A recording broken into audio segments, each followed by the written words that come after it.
Okay, so how did you get into rifle? I mean, I saw that you had started in high school. So is that a pretty late start or is that kind of customary? Yeah, that's a pretty late start. So started, I started my freshman year of high school. I went to a military academy and I did that because I liked the class schedules better. And my mom didn't really want me to go there, but she told me that I had to pick a sport if I was going to go, but not rifle. So naturally, I picked rifle. Um, and I did sporter, which is like none of the fancy equipment. It's just like very basic for about a year, and then ended up quitting that team and going into precision, which is what I shoot now. So I technically say that I started shooting my sophomore year because sporter doesn't really count. And then at what point did Kentucky find you? Because Kentucky is obviously one of the best rifle schools in the country.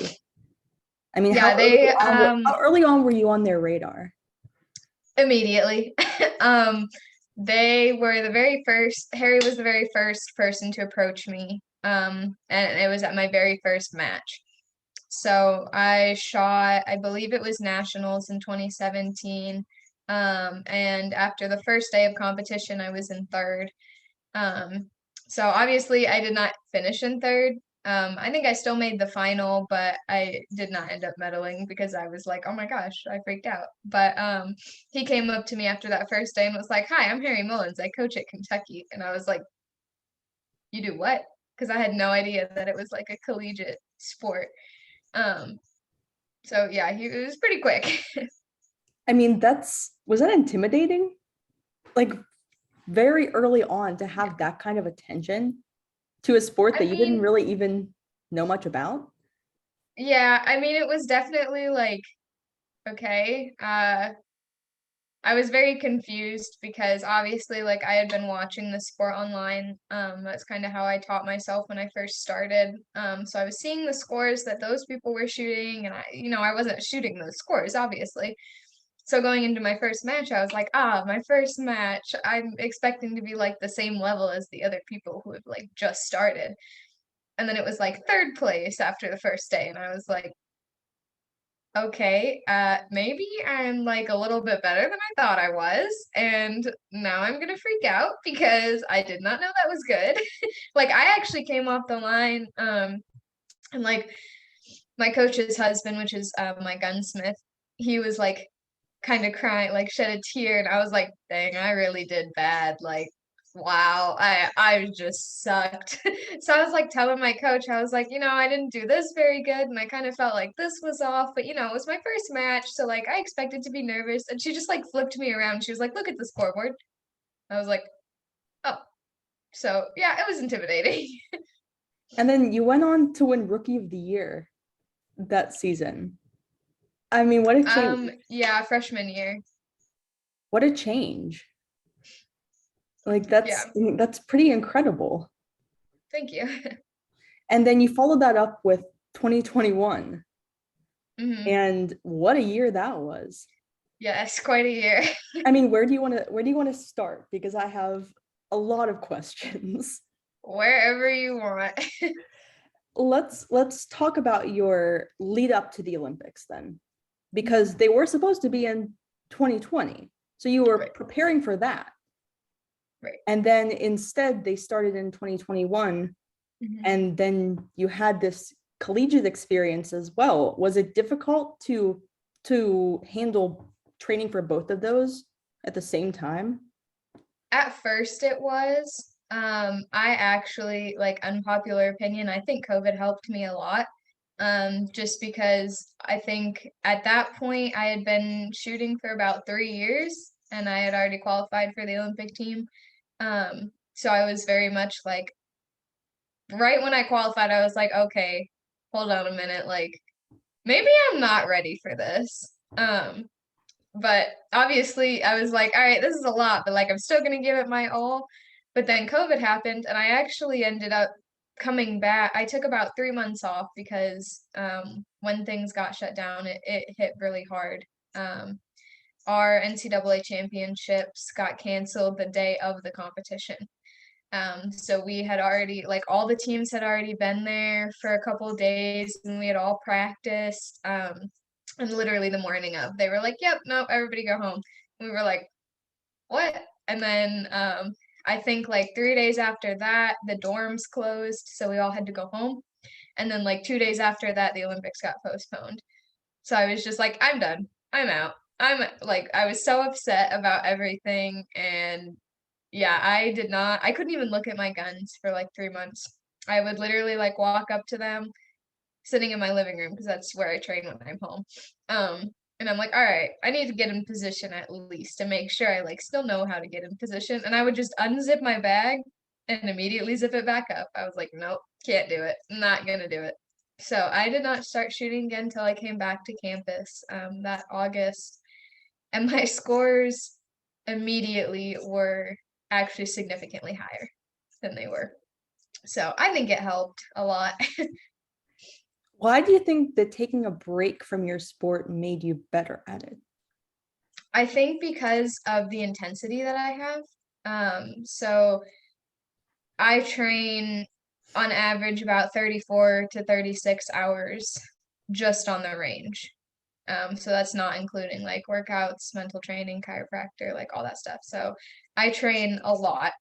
Um, and I think I just got to the point where it was just like doing the same thing and over and over and over. And I felt like I couldn't, like, I was good, but I couldn't really break through to like be great. Um, so, and I think, we had my last World Cup previous to COVID was August of 2019. And I actually did have a breakthrough there and I did really, really well. And then to immediately, come back down to where my practice level is at, I was like, okay, well, this is where we're at and we're not going to get any higher. So this is what we're going to run with. So just taking a break from it allowed me to like step back, fix some problems that I had going on with my health and stuff, and then come back. And I was like, you know what? We're going to be better. And then it worked. So let's walk through a day of practice. I mean, what time do you start? How many hours are you committing to rifle in an ordinary weekday? Uh, all of them. um, so like Tuesday, Thursdays are different from Monday, Wednesday, Friday. Tuesday, Thursday, we have team practice that starts at 7. Um, and we typically get there around like 6:15. So it's pretty early start. Um, and then we'll go until like 9 or 9:30, depending on what the activity that Harry chooses is. And then I have classes on Tuesday, Thursday. I have classes from 9:30 to 1:45. Um, but I'm a kinesiology major, so my classes are sport related, which means everything I do is essentially shooting related because shooting's my sport. So every time they talk about a sport, I'm just like shooting. So pretty much my classes are revolved around that. And then I typically will go back to the range and shoot again from 2 until like 6-ish. And then I'll go work out on my own. And I was going to ask you about that. Wednesday, Friday. Oh, sorry. You're good. Monday, Wednesday, Friday is just a little bit different. I just have classes first and then my practice is just one big block with workouts after it. I was going to ask you about that kinesiology major. I mean, do you see yourself in those studies?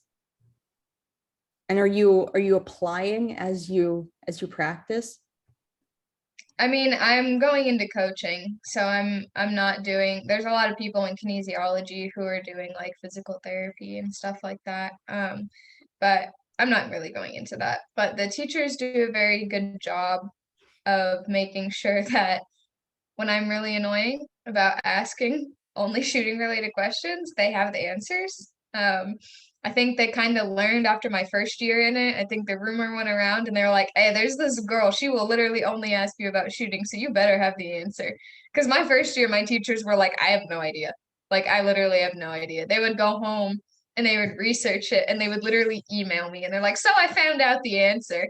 But now the teachers are just like, I know you're gonna ask it, so here's the answer before you even ask. um, so yeah, pretty much everything is like very related. So when you are in practices and you're seeing your coach work through what he's trying to accomplish with the athletes, I mean, what kind of things trigger you in your mind to say that is good coaching? Um, when a coach is adaptable to like different things, I think that's a really big deal.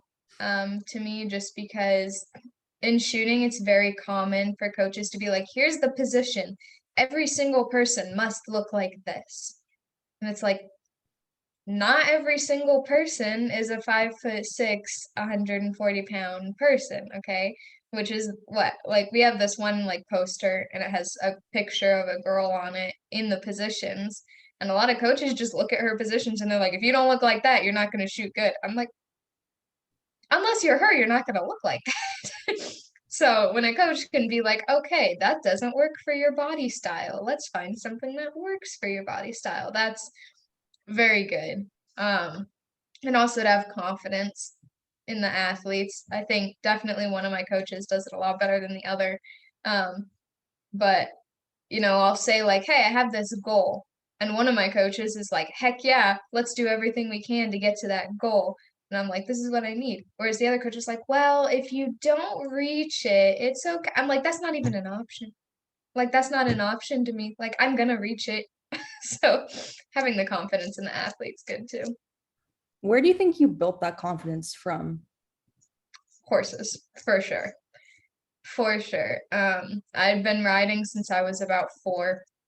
So I've been around horses my whole life. And something that you learn very quickly is that if you are not confident in your abilities, you're not going anywhere because that horse knows that. And I started in rodeo stuff, but then I moved to hunter jumper. And when you're trying to get a horse, especially a lazy horse, to go over jumps, if you're like, oh, I don't know, that's kind of big, like, we'll just see how it goes when we get there, you're not going to go over it. Like, absolutely not. But if you go into it and you're like, wow, that's really big, I can do that. Even if you've never done it before, you're like, oh, yeah, I got that. The horse is like, you got that? Okay, all right, I guess we got it. So then you just go. So definitely bringing that into shooting, I'm kind of just like, oh yeah, I got that. And people are like, what do you mean you got that? You've never done that before. I'm like, I'll do it. It's fine. Not an issue. So it definitely correlates. It's interesting that you say that because a lot of the athletes that I have on this podcast come from team sports. And I'm always intrigued by, and I come from team sports as well. So I'm always intrigued by the individual sport mindset. I mean, not as much with riding because you are reliant on the horse to move, but with rifle, I mean, it's one of the most individualized sports I can think of. Yeah. How do you deal with all of that pressure on your shoulders? I prefer it, honestly. I am definitely an individual person. Like that has always been something that's been very prevalent. Like I did team sports when I was younger, and I think the main feedback from the coaches is she's not a team player. Nope. Don't put her in a team because she will do her absolute best if it's for her. But if she's got to work with other people, no. Like it just does not work for me, which is hard a little bit because in NCAA it is a team. So obviously a lot of stuff flares up pretty often with that. But I prefer having the weight on myself because if something goes wrong, it's my fault. Like I know what happened. Um, if I have a bad shot, a lot of people, who are team people who are trying to be in an individual sport, they'll have a bad shot and they're like, oh, well, the lighting was weird, or the wind picked up, or, there are just so many excuses. Whereas I'm like, oh, yeah, I pulled that one. Like, absolutely. That was totally my fault. And people are like, oh, all right. So I can own it better. What do you think makes the mindset of someone in your position different from someone in not only another team sport, but another individual sport? I mean, why is rifle so unique? Um, I think it's very unique because we do the same thing over and over and over, and we get and we expect different results. So it's very well joked about that this is a sport of insanity because we're literally striving for perfection. There is a perfect score that you can achieve, and it's not achievable. I mean, even if the person can do it, the equipment cannot. Like even if you set a gun up in a vise and you find the best ammo for it, it's not going to shoot a perfect score. So we're literally trying to shoot this perfect score that's impossible to shoot. So it's like, okay. But it's always evolving. As something I really like about the sport is just like you can break a world record and literally the next day it will probably be broken. It's just always going. And then how does that help or conversely stand in the way of focus? It helps me because I always need something like more. Like once something's done, I'm just like, all right, next. Like, what's the next thing? I mean, after every competition, people are like, wow, you should really let your medal sink in. And I'm like, nope, next. Got a World Cup in 2 weeks. It's like, give me something. Just keep giving me more stuff. So when you're in a sport, like if you have the mindset that I do, and you're in a sport where you're never going to be the best for more than like a day, it's great. Because I'm just like, oh, well, I was the best yesterday, but now I gotta beat this score now. And you more compete against yourself. So it's like, all right, even if I have the best match, there's guaranteed to be things that I can pick out that I can improve on. So it's always just striving for that perfection.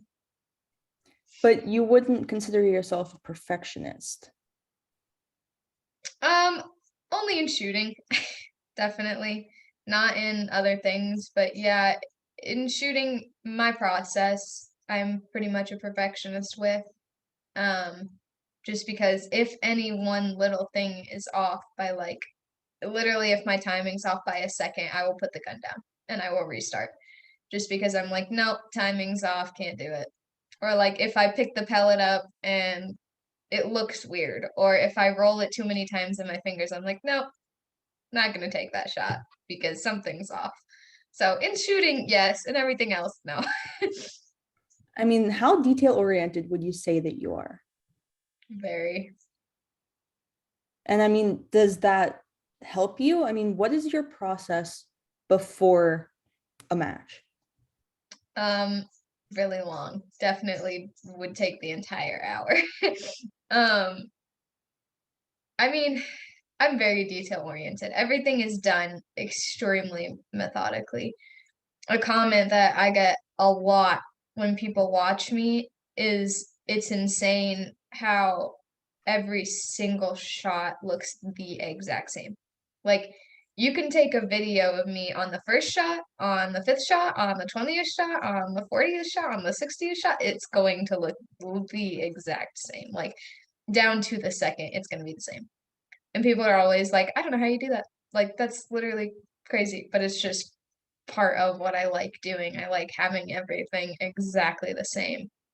And I think that helps a lot. So like leading up to shooting, my process is pretty much the same. I mean, I have a certain time that I start my sighters. I have a certain way that I put my boots on, put my suit on, like certain ways that I do my hair and stuff. Everything affects everything.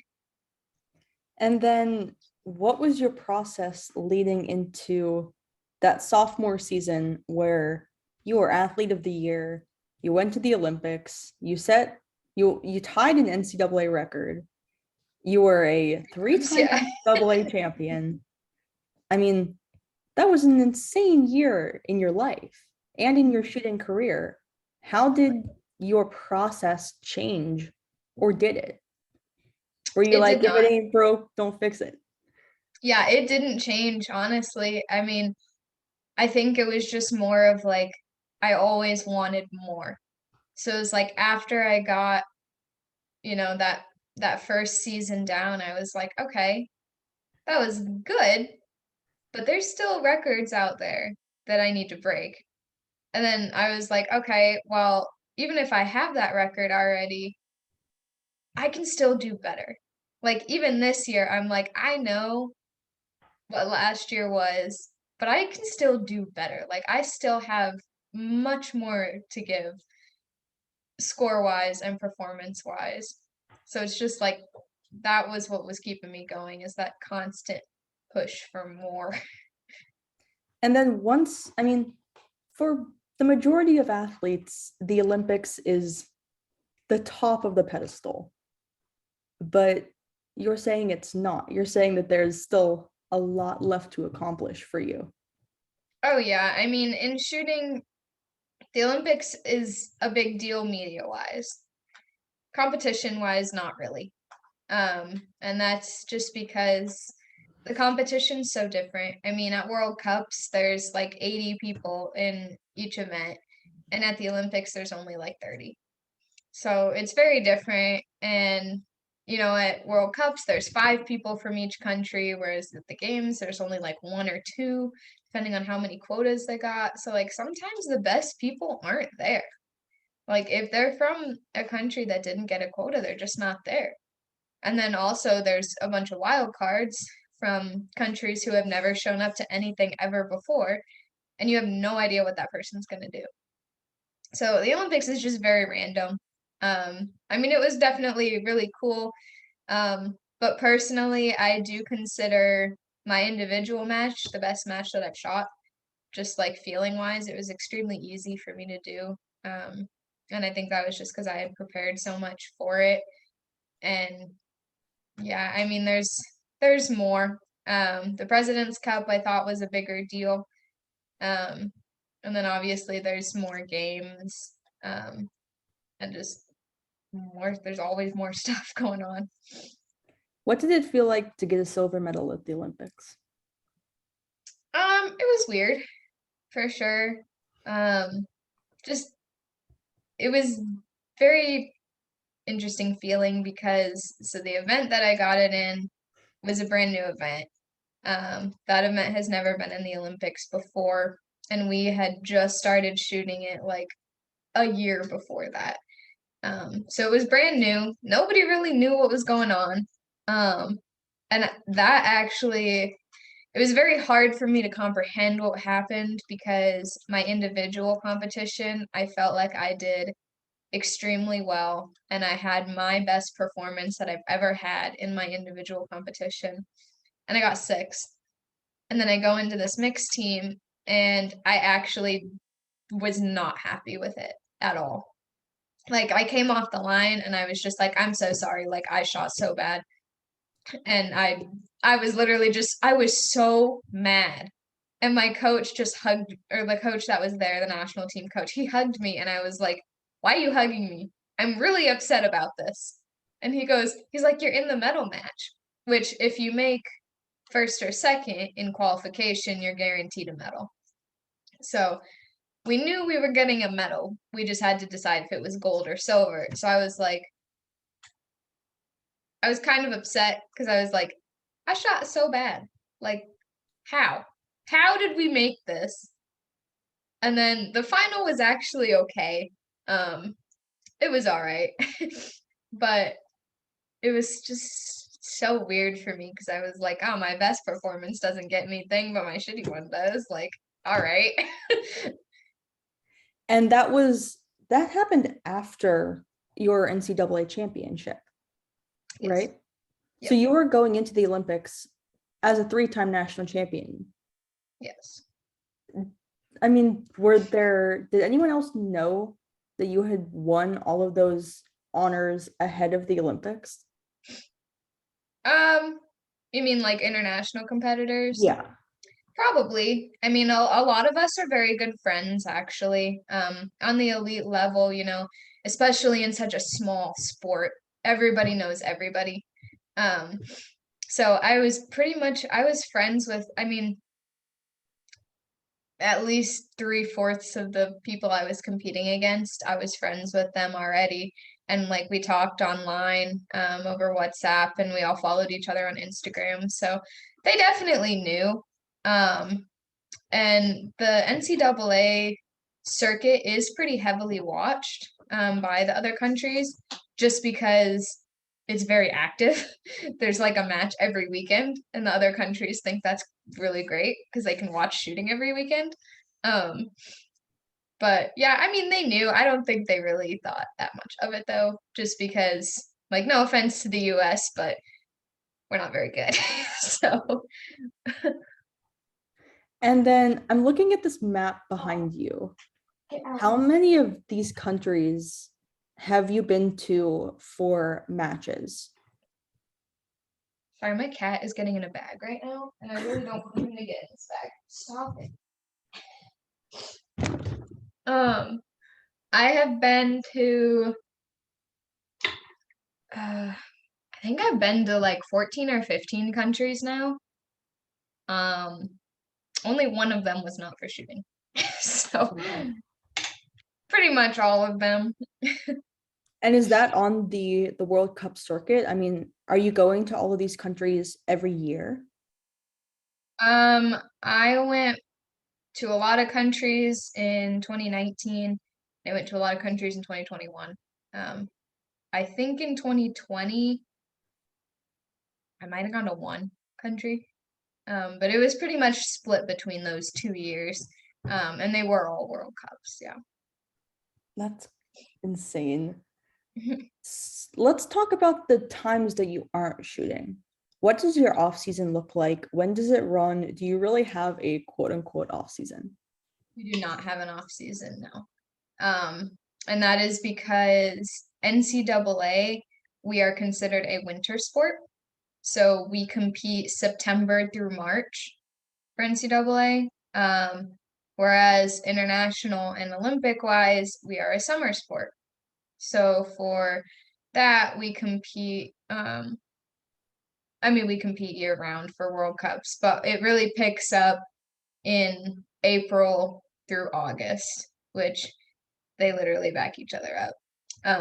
So obviously there's World Cups overlapping NCAA season. Um, but yeah, we don't have an off season and we don't take one. At least I don't. I think some athletes do. This year is definitely, or this try is very different because usually in a quad after the games, there's kind of a lull year. So like there won't be World Cups for that whole year. There might be Grand Prix or small championships that people can go to, but a lot of people will take the entire year after the games off.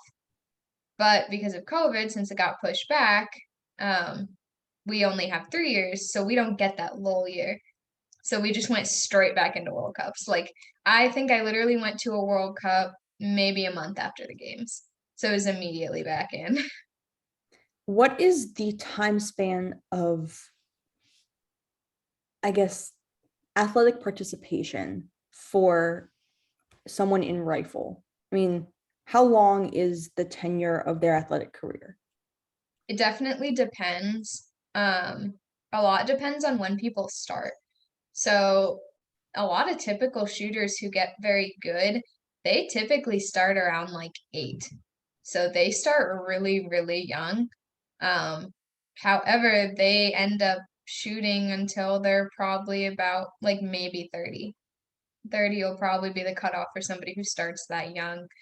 Um, I think since I started so late, I didn't start till I was 16. Obviously, my threshold's a little bit higher. So I can definitely push past 30. I don't know if I will, but I probably could. A lot of shooters will stop shooting in their 30s, just because once you start getting up to that point, the positions take such a toll on your body. We all have so many chronic injuries. Like, even though I've only been shooting for 5 years, I have the longest list of problems with my body, and it's just because of these positions that we're in. So once you start getting up to, your 30s, your body just stops and it's like, I don't want to do this anymore. You're in a lot of pain, start having to have surgeries. I mean, people are having surgeries like straight out of college now, or even while you're in college, just because of these positions. And then once you're at that point, the scores have already surpassed that. I mean, people get really good in their age. A great example is like we had a guy who was a senior on the Kentucky team when I was a freshman. And when he was a freshman, he went to world championships and he medaled. And he was really, really good his freshman year. When I came in 3 years later, he was the worst on our team. His scores did not change. His scores had stayed the exact same. And he went from world champion to the worst on an NCAA team. So it was like, it's just such a dramatic difference that can happen so quickly in the sport. How do you maintain excellence? I mean, obviously I haven't been doing this that long. But I just obviously, like I keep saying, I just keep pushing for more. I mean, I'll pretty much never be satisfied, which I don't know if that's a good thing or a bad thing, but it keeps me going. I mean, my scores keep getting better because I'm just like, I'll shoot a personal best and I'm like, not good enough. Got to get more out of that. And just keep like practicing and keep adapting. I think something that, that guy, for example, could have done is he probably could have changed his position a little bit and he probably could have, fixed his gun maybe. And he could have absolutely fixed his process. His process is not good, which if he ever sees this, he will immediately know that I'm talking about him. But he could have changed that pretty easily but because it had worked for him when he was doing well, he did not change it. So he just let himself, deteriorate into what he ended at. Whereas if you're somebody who can just be like, all right, that was working, but it's not anymore. So now I need to find something else.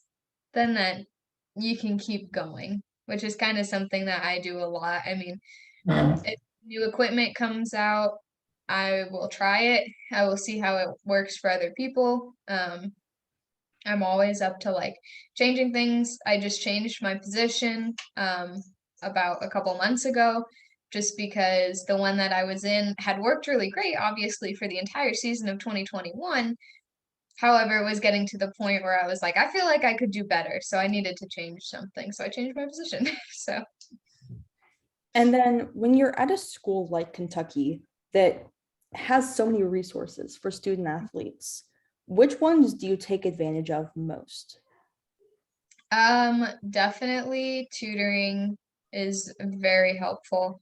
Our academic advisor, shout out to her, Tiffany, she does an incredible job with the team, especially me keeping us like organized, making sure that all of our teachers are on the same page as us, making sure all of our tutors are happening, making sure we're like doing good in our classes.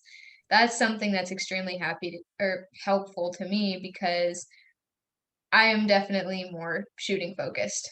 School is not my priority. I'm at school to shoot.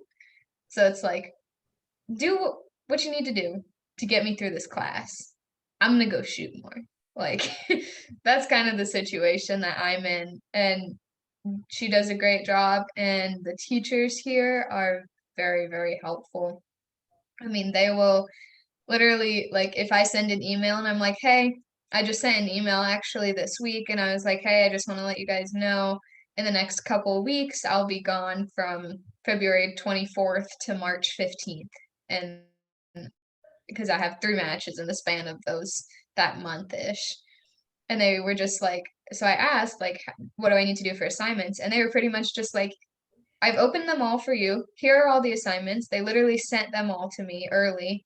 And they were like, you can do them now, or you can do them when you get back. Don't worry about doing anything while you're competing. How do we watch? So it's like, all right.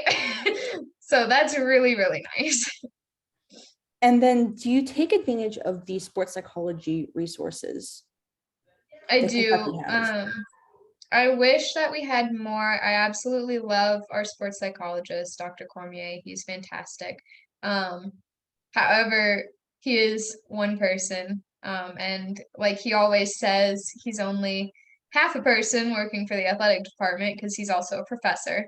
So I'm actually in one of his classes this semester, which is very fun. But he only has about 20 spots a week that he can do sports psychology with for an entire power school of athletes. So it's like trying to fit. I mean, I don't even know how many athletes we have. Like probably around 800 maybe is what I would say. Um, Trying to fit 800 people into 20 slots is very, very difficult. So I do wish that was something that was a little bit more invested in. But yeah, I definitely use him. I meet with him once a week. So it's down to 19 slots for everybody else. Very sorry. And then from the Team USA perspective, they have sports psychologists as well. Do you take advantage of those? So I have in the past. I did work with a pretty good sports psychologist, but she did get promoted. So she ended up not working with athletes anymore. Um, so I kind of just, after not working with her, I kind of just stopped until I came back to school and started working with the one that we have here. But I think my personal coach is looking more into them recently right now, and I might try again in the future. So in those slots where you're speaking with a sports psychologist, what are you trying to improve on specifically? It depends on the time. So like right now, my major struggle is lack of motivation. Um, Completely honest, I have no motivation right now. This week it's actually gotten a lot better because I did modify my practice schedule. So I went from 34 hours a week down to maybe 6 hours a week. So I dramatically cut it off, and it was just because I had been going in and just like I have to get the hours is basically what I was doing. I was like, I just have to hit my hours and like hit my like I have a pretty much a certain amount of ammo, and I'm like, I have to shoot this amount of ammo. And I was like not paying attention to what I was doing. And my scores were going down. And I was just getting more frustrated because I was like, I'm doing my shots, like I'm taking the same amount of shots. Why am I sucking? And it was like, you're doing too much. Like, let's take a chill pill. Um, so step back from that, kind of getting my motivation back this week. I've actually had a couple good practices, so I'm hoping that that's still working. Sometimes we'll talk about like team dynamic problems. Those have been coming up a little bit more recently. Obviously, not to speak bad about the team. They're a great team. I'm just not a team person. So stuff comes up. And then personal stuff will come up, which I know sports psychologists are typically people think like, oh, only sports. And it's like, actually, your personal life can affect your sports. So you can't ignore that. So they do a really good job of trying to smooth everything over. You're just like, wow, this is a lot. Okay. Yeah, I always think that it's interesting when I have either a sports psychologist on or an athlete who has worked with both a clinical and a sports psychologist, because what you go to them for is very different, but there is a ton of overlap. Yeah. And everything Yeah, rolls there's a into lot. everything. Yeah, the sports psychologist that we have here at Kentucky is actually a therapist. So he is very much, he does a great job with the sports, but it's very balanced. He does a really good job of like, all right, so this is happening in sport. Do you think maybe it could be contributing to this thing that's happening outside of sport? And it's like, oh, right, that's a thing. I mean, with a sport that's so detail oriented and focus is such a large requirement, how do you compartmentalize things that are happening outside? It's definitely a skill that takes some time, for sure. But I do think it's one of my strengths. Not to, be bragging on that or whatever, but people ask, what makes a top athlete? And I always say that I think that's one of the things that makes me a good athlete is because I do have the ability to when I step onto the range, I am on the range. That is it. I am here to shoot. I am here to practice. I am here to compete. I'm here to do what I'm paid to do, pretty much. I don't think about anything else.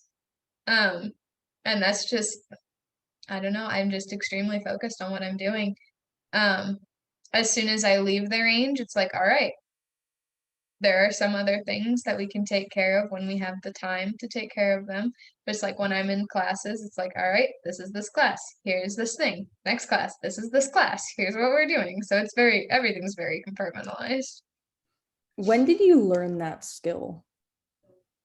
Um, I don't know, honestly. Probably pretty young, just because there's kind of always been stuff going on. I'd probably say like middle school, just because middle school was such a rough time for me, to where it was like, all right, home life was, not great at all. But when I went to school, I didn't necessarily want people to know that.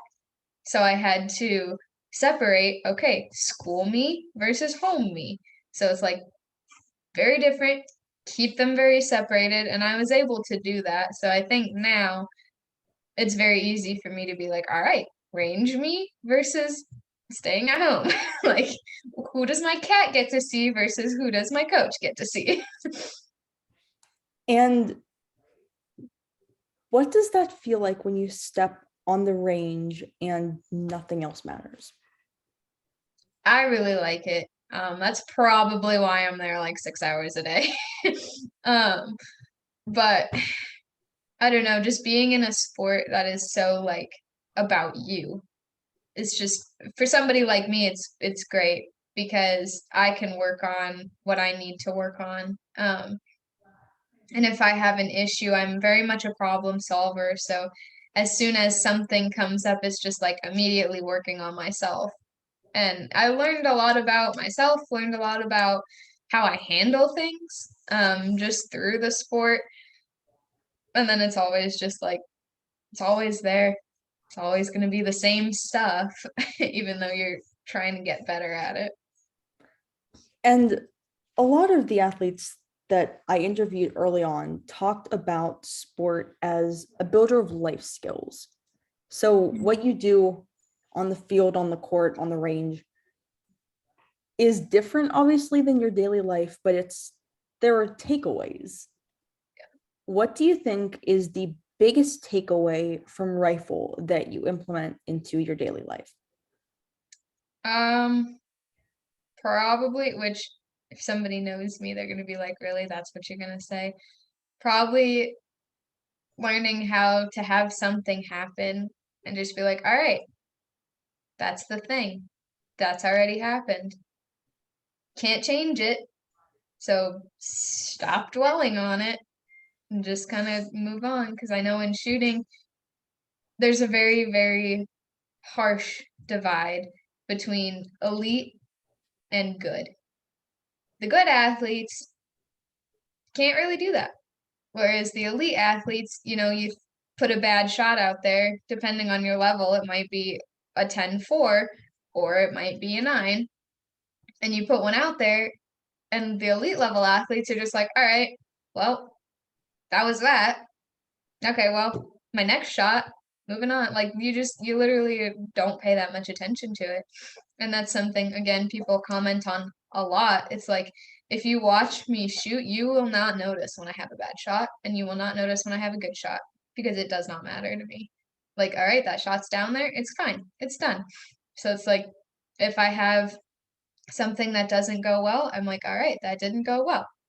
Moving on. Not going to affect my life. Like, already happened. How does that impact your enjoyment of the sport when everything is so even keel? It definitely changes. Um, when I like first started this sport, I did not like it. Like I honestly did not like it. I was doing it mostly out of spite, just because people kept telling me I couldn't do things, and I really don't like being told I can't do something. And it was just like one thing after another. And it just like the goals kept getting bigger. Like, and that honestly did not stop until the games. So leading up to Tokyo, people were just like, you're not going to medal. Like, I understand that you've got these goals, but like, girl, you're 19. Like, you've been shooting for 4 years. You're not going to medal. And I'm like, yes, I am. Obviously, partially worked, partially didn't, whatever. But it was like after the games, there was just such a release. Like, it was so like, oh my gosh, I'm done. I've proved everybody wrong. All right. Nobody's going to tell me that I can't do something again because they've all seen for the last 3 years that if you tell me I'm not going to do it, I'm going to do it. So nobody really says it anymore. Um, and those matches, like at the end of 2021, I had so much fun. My scores actually went up. I was like very happy about it, but also kind of upset about it because I was like, of course, after the games, I improved by 3 points. Like, really? Why didn't this happen before the games? Like, come on. But it was just because I was not trying to prove people wrong anymore. I was just going and I was having fun with it. Um, and I think 2022 has been a little bit rough just because there is so much going on right now to where I'm not really enjoying it. But this last week, my last two practices actually, maybe three, my last three practices, I actually was having fun. And I was like, I've found how to have fun again. So it's like, okay, my scores have gone back up a little bit. We're working on it. So I think that's pretty important.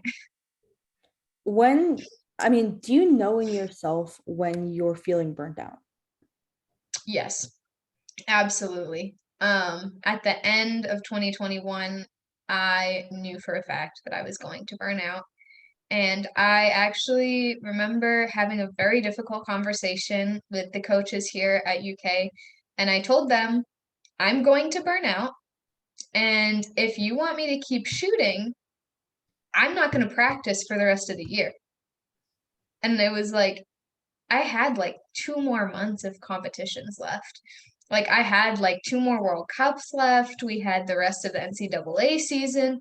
And they were like, no, like you have to practice and you have to keep practicing the same amount that you've been practicing. And I was just like, no, because if I do that, I'm not going to come back in 2022. Like I knew for a fact that like if I continued to push at that level that I was going at, I would be done. So, I mean, it was very difficult and honestly, we're still not over it. Still having some fights about it. Um, but it did do what I needed it to do because I still came back and I was like, oh, I don't really want to shoot in 2022. Like, I mean, it's great and like obviously I did want to shoot, but I was like, man, this isn't fun. Imagine if I had practiced through 2021 like I was doing. I would hate it. Absolutely not. I mean, it's taken me what a month and a half to start being, finding that fun again in shooting. But if I had kept going, I don't know if I would have found it again this season. It might have taken till next year. So I can definitely tell. That is so interesting that you took matters into your own hands, especially with your coaches. I mean, that took courage and a lot of self-awareness to look at your current situation. I mean, you're an Olympic champion, you're an NCAA champion, and to look your coaches in the face and say, this is not in my best interest. Yeah, it was definitely hard. I mean, it took me weeks to build up the courage to be like, I have to tell them. But I was just getting to the point where I was just so upset and so like, I would wake up in the mornings and I'm like, I don't want to go to practice. And I was like, I think there was one specific morning where I woke up and I literally texted my coach and I was like, I'm not coming to practice today because I do not have the motivation to get out of bed. Like I didn't get out of bed the entire day. And I remember at the end of that day, I was like, this is not me. Like, this is not, like, my life is so revolved around shooting. And to be literally texting my coach saying, I don't want to come shoot, I'm like, no, something's got to change. We're changing something. um, Obviously, it worked. I mean, those last two matches, internationally were actually my match personal bests that I was not practicing for. And then when I came back to the NCAA season, I had that 600 this year in January. I had not picked up that gun once in the last like 2 months. I had not touched that gun at all. I had no idea what was going to happen.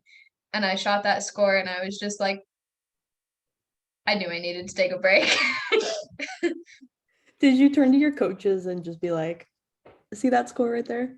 See This that? is what I did. I mean, kind of, because it was actually kind of funny because the last time we were on that range, I had a 599, and my last shot was the 9. So I had shot 59 tens, and then my very last shot went out. So it was like, I'm not doing that again. Like, I'm getting it this time. Um, and the coaches were, my coach at the time was like, bro, you haven't touched this gun in like literally 2 months. And you're going out here and being like, I'm gonna shoot a 600. He was like, it's okay if you don't. And I'm like, no. So I shot it, and I shot it very confidently, actually. I mean, I was very happy with that match. It was pretty easy. It was a very big difference from my first 600. And I did come off the line, and I was just like, told you.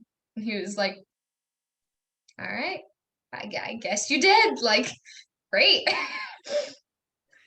And then what can we expect from you for the rest of your college career? Obviously a Um, lot. Let's I've got a long time left. Yeah, I mean, so we have the end of this year, and then I actually have 2 more years after this. So, um, I mean, I'm planning to do the same thing, but better. Obviously, there's scores out there that haven't been shot yet, so I intend to shoot them. And then, formats are changing internationally, so we'll see if any of that carries over. I don't know if it will during my time, just because NCAA doesn't really like change. um, but I mean, I'm just gonna keep going, and now that I've started having fun again, I think people might want to watch out just because we saw what happened. We saw what happened last time I took a break. I'm having fun again, and I just came off a break. Like, who knows? Who knows, man? I mean, I'm scared because I'm like, I don't know what's gonna happen. I go up there on the line for this competition on Saturday. I'm gonna be like, uh-oh, we're gonna shoot really good. so when Paris 2024 comes around, you'll be in your last season of eligibility at Kentucky. Yes. Are It's you preparing for Paris or are you focused on the NCAAs? I'm more focused on international for sure. Um, I mean, the level of competition is much, much higher internationally. So my logic is kind of if I'm preparing to win World Cups, I'll win NCAA. Like that it's correlated, not directly, but it's a correlation. So if I'm putting my best performances out there for international purposes, then NCAA will go the way I want it to. And then I saw this quote from you on an Instagram picture, Oh boy. kind of reminiscing on what 2021 meant to you. And it started out with the quote, "This year has come with the highest of highs and the lowest of lows." And then you go on to describe rather in depth what you had been through. How do you replicate a year like 2021? You cut out at the end. Oh, how I was saying, how do you replicate a year like 2021 with the highs and the lows? Oh.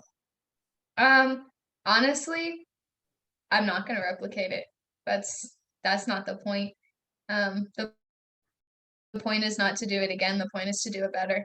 So, there were medals that I didn't get. There were medals that weren't gold. So 2022, I'm going to get more. I'm going to make sure that they're first. We've got more events. I've got a lot more opportunities now. And I'm doing better. So I'm just going to keep going for more.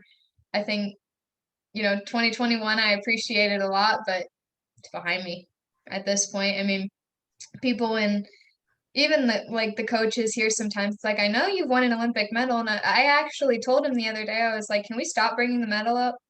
Like, that was 6, 7 months ago. Like, I'm over it at this point. I mean, I don't even know where it is, to be honest. I think it's in a drawer. I don't even know where it is. Like, I don't look at it. I don't think I've ever actually looked at it. And I'm like, it's there. It happened. That's great. That's not what I want. I'm moving on. We're going better. We're going bigger. And then how many medals do you think that you have won Internationally or in the US? combined? Combined? Mhm. I don't know. Maybe 100 Do you ever get if you tired? include like national stuff. Do you ever get tired of winning? Um, Sometimes, yes, because this is gonna sound so bad, but occasionally there are times where I will win with a terrible performance or a terrible score. And I come off the line and I'm just like, that should not have won. Like, that should not have won. I did not deserve to win that. And it's like, sure, having the medal and all is great, but I value my performance more than I value that. So it's like, if I don't have a great performance, then in my eyes, I didn't really win. And people come up to me sometimes after those matches and they're like, really great job today. And I'm like, no. Like, obviously, I'm not going to say that. I'm just like, oh, yeah, thank you.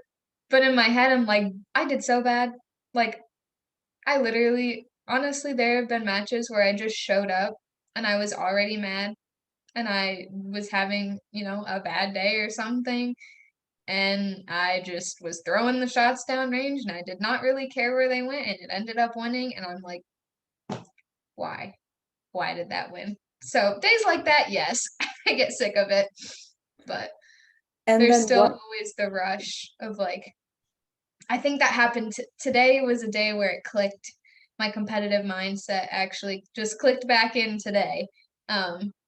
From probably like maybe 5 months ago, it left. And it just clicked back in this morning when we were shooting a practice final. And Harry announced, he was like, and Tucker's in the lead by 3 points. And I got like that rush of adrenaline. And I was like, whew, I like winning. And I was like, wow, we like winning again. And then one last question before we go. When will you know that you've peaked? I don't know. Honestly, I don't know if I ever will. I don't know if I mean I think that's a very relative question as well because obviously there are peaks that we have. Like I consider Tokyo a peak. I consider Columbia a peak. I consider NCAA's a peak. But it's not like, okay, I had that and I'm never gonna shoot that again. It's not like that. It's more of like, all right, great, shot a personal best at each one of those. I will still strive for better than that next time. So I don't know if I'll ever have like the ultimate peak. If I do, I probably will have no idea that it happened until maybe like 6 years later. And I'm like, man, 6 years ago, that was my peak. Like, I haven't hit that again. And then is there anything else that you wanted to talk about, wanted to mention, wanted to alert us is coming up? Um, Not really. I mean, I can give you my favorite mentality book if you want to know Sure, about I that. love book recommendations. Yes, and I hope that I this is a book that I literally want every single person in the world to read because I think it is fantastic and it has literally shaped like everything that I said. You can probably read this book and you'd be like, "Oh, this is her entire personality." Like this is it. It's called With Winning in Mind and it's by Lanny Bassam. Basham. I don't know how to say his last name. Um, but he was a very, very good shooter in his time. So, yeah, I mean, he has a lot of fantastic points. I actually just wrote a book review for my sports psychology class, and he wanted it to be 6 pages, and I had to email him and ask if 12 pages was okay because I might have gotten a little too excited. So, great book. Oh my gosh. Yeah, I'm always up for book recommendations. And then is there anything else that you wanted to talk about before we conclude? The floor is yours. I don't think so. Just read the book. Be confident. And then your episode of this podcast will come out. Let's see.